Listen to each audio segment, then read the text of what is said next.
Hello everyone and welcome to today's video. Hope you don't mind how I look. I was on call last night, so I'm feeling brutal, you know what I mean? So we had to throw on the hat. We've got day 5 hair rocking here. But anyway, don't mind the distracting man in the background. It's just my husband. He's on vacation this week, loving his life and interrupting my videos. One of the #1 questions that I have been getting asked for requests in videos is, what exactly does an operating room nurse do? And you know what? We are gonna go ahead and make this video because before I became an operating room nurse, I searched the internet far and wide for basically an in-depth job description of what an OR nurse does, and I really didn't find anything. Everything I found was very vague, and unfortunately this video is not going to be super vague, but it will kind of give you, my goal is to basically give you the idea of what the typical flow is of an operating room nurse. Since there are so many different specialties, it will be kind of relatively vague, and obviously I'm not going to go into super detail because we do not have all day. You know what I'm saying? Okay, so let's just get started. If you want to know what I do all day, let's do it. I do want to start with a question of basically people, I don't know how they think that this is not kind of a rude thing to say, but they're like, basically say that OR nurses do absolutely nothing. And it's a little frustrating because I find that circulating nurses are an important part to the OR. The main goal of a circulating nurse, which is what I am, is to make sure that the room runs smoothly. And a really good circulating nurse makes it look really easy, but it ain't. It's not easy. And you know, I do my best. Just for reference, I have been an operating room nurse for a little over 3 months. I am still on orientation. My orientation is 6 months long. I will have an additional 3 months after the 6 months of buddy call, basically, which means I won't be on call alone.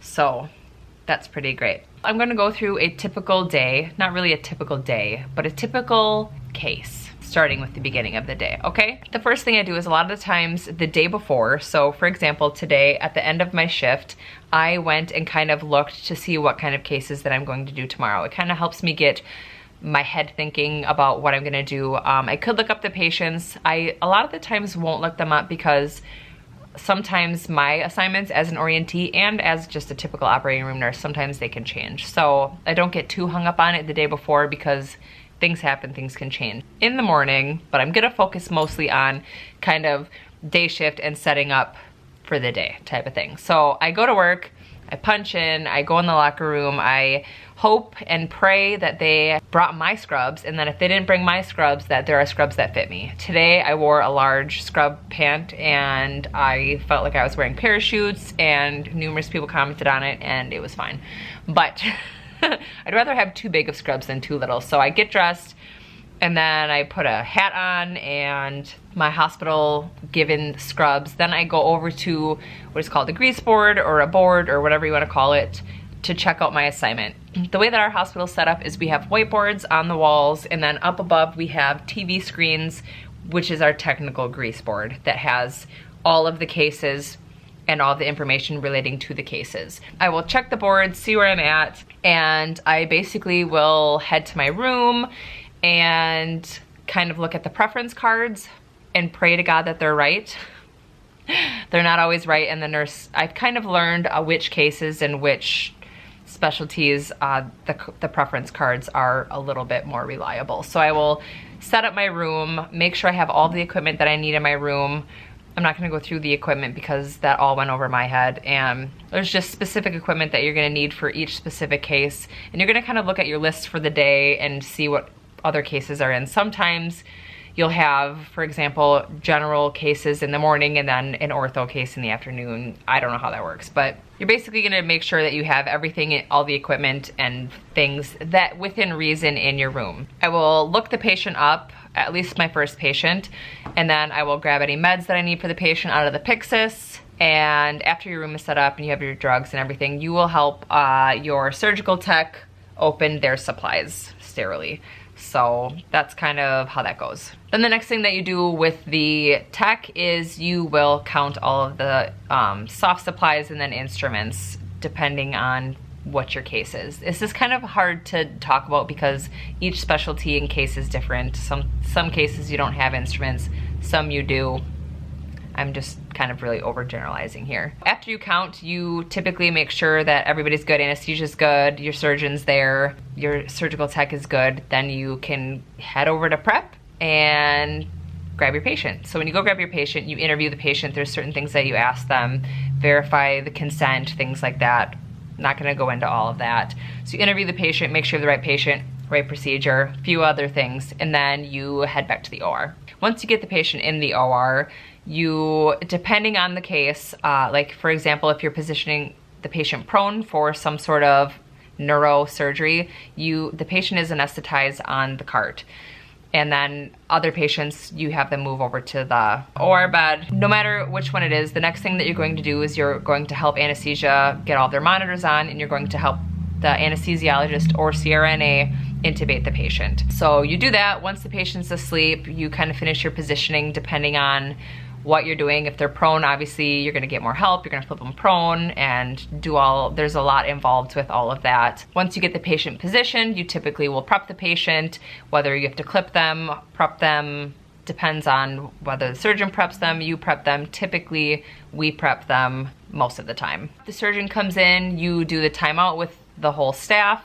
You kind of basically repeat the whole thing, make sure you have the right patient, right procedure, right side. It's basically making sure that this is the right person and we're doing exactly what they believe that we are doing, type of thing. We do this numerous times throughout the procedure, or throughout this whole, not procedure, this whole process.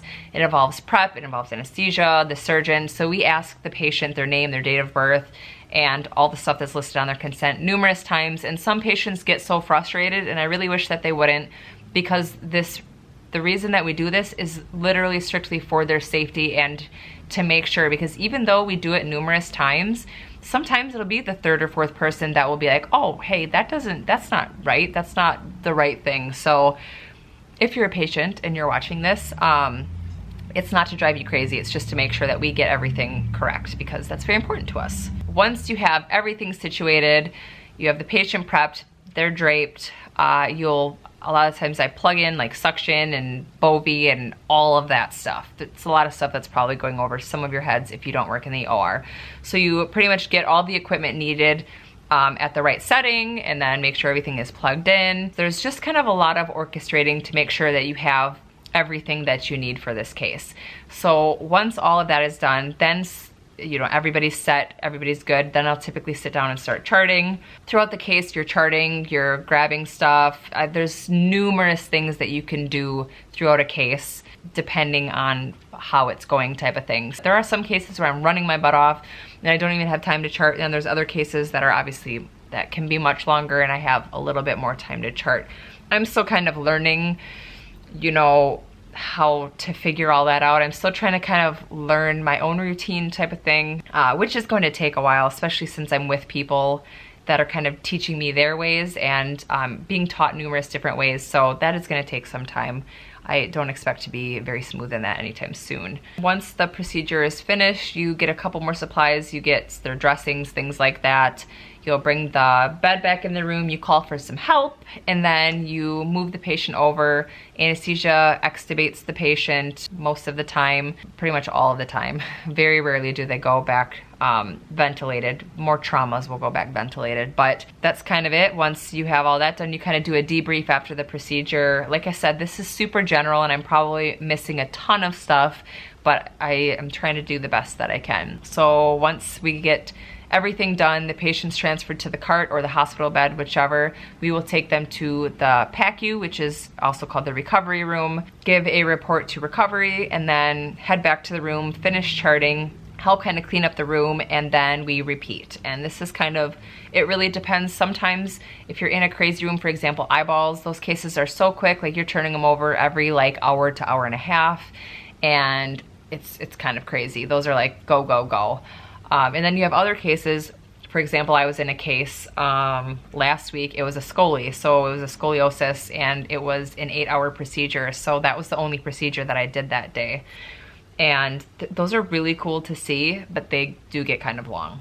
obviously. But it was kind of cool because I got to use the cell saver, and I haven't used the cell saver before. If you don't know what a cell saver is, it's basically they can suction and then it pulls it into this canister, and then it can actually spin the red blood cells. Then they can wash it and basically return it to the patient, which is really, really cool because our patient had a lot of blood loss and we were able to give almost all of that blood back minus like 300 cc's. So I think that is so cool. Like I said, it's really hard to make this type of video because it really depends on the case, the specialty, the day. Some days run smoother than others. Like there's just so much going on. So that's kind of a really broad overview of what a circulating nurse does in the operating room. I really enjoy my job. It is a much different kind of nursing than I even probably expected. I really do enjoy my job. I do sometimes miss having the same patient for numerous days in a row and kind of seeing their progress. I do miss that a little bit, but it's also kind of nice to be able to be in there and be the one comforting the patient right before they go to surgery, because some people are really nervous to go into surgery. I definitely would be one of those people. And I tell all the anesthesia providers that I would be that gal asking for the Versed in prep. I'm just saying, because for some reason I get a little anxious. So I like being that person and kind of helping calm them down. So that's where I get my satisfaction patient-wise. That's it for today's video. I hope you guys enjoyed it. Thank you guys so much for watching. I've been appreciating and loving all of your comments lately. It really means the world to me. But I will see you guys in my next video. I hope this helped quench your thirst for knowing more about what a circulating nurse does. So leave any questions that you may have down below that maybe I didn't touch, and yeah, catch you guys next time.